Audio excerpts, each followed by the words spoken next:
ब्राह्मण का जो वेल है, कुआं है, वो शूद्र क्यों यूज नहीं करता, और शूद्र जो है, सूक्ष्म जो है, वो ब्राह्मण का कुआं क्यों यूज नहीं करता। जब मैंने पहली बार ये सीखा कि ब्राह्मण, क्षत्रिय, शूद्र, वैश्य, ये 4 हमारे वर्ण हैं, तो मुझे तो वही स्कूल वाला ही याद आ गया, कमुणो बंबड़ो होई, कमुणो होई खतियो, कमुणो वैसो होई, खुदो हवे कमुणो। तो ये तो पूरा कॉन्ट्राडिक्शन था। स्कूल में तो ये सिखाया जाता था कि ये तो कास्टिज्म है, ब्राह्मण वैसा है, शूद्र वैसा है। जैन धर्म में शूद्र को क्षुद्र नहीं कहा गया, सूक्ष्म कहा गया है। तब मुझे ये क्वेश्चन हुआ, गुरुजी को मैंने पूछा कि व्हाट इज दिस, ये मुझे समझ में नहीं आया, हमको तो कुछ गलत सिखाया गया और ये क्या है। तब हमारे गुरुजी ने ये सिखाया कि ब्राह्मण का जो वेल है, कुआं है, वो शूद्र क्यों यूज नहीं करता, और शूद्र जो है, सूक्ष्म जो है, वो ब्राह्मण का कुआं क्यों यूज नहीं करता। तो ये कर्म है, ब्राह्मण का जो कर्म है, जैसे रसोई बनाना, वो ब्राह्मण का कर्म है। एकदम सिंपल बात आप समझिए। उन्होंने इतना अच्छे से, मैं तो छोटा था, 19 साल का था, तो उन्होंने मुझे एक्सप्लेन किया कि जैसे एक डॉक्टर होता है,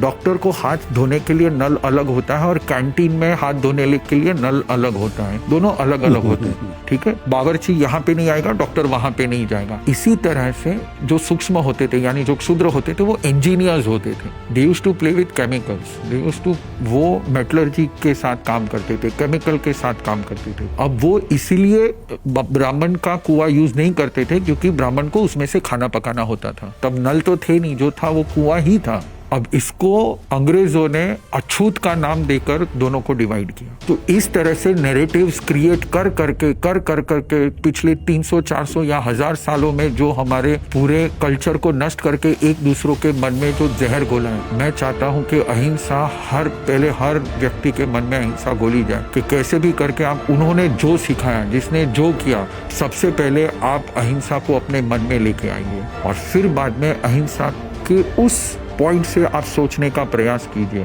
तब आपको हर व्यक्ति अपना खुद का लगेगा।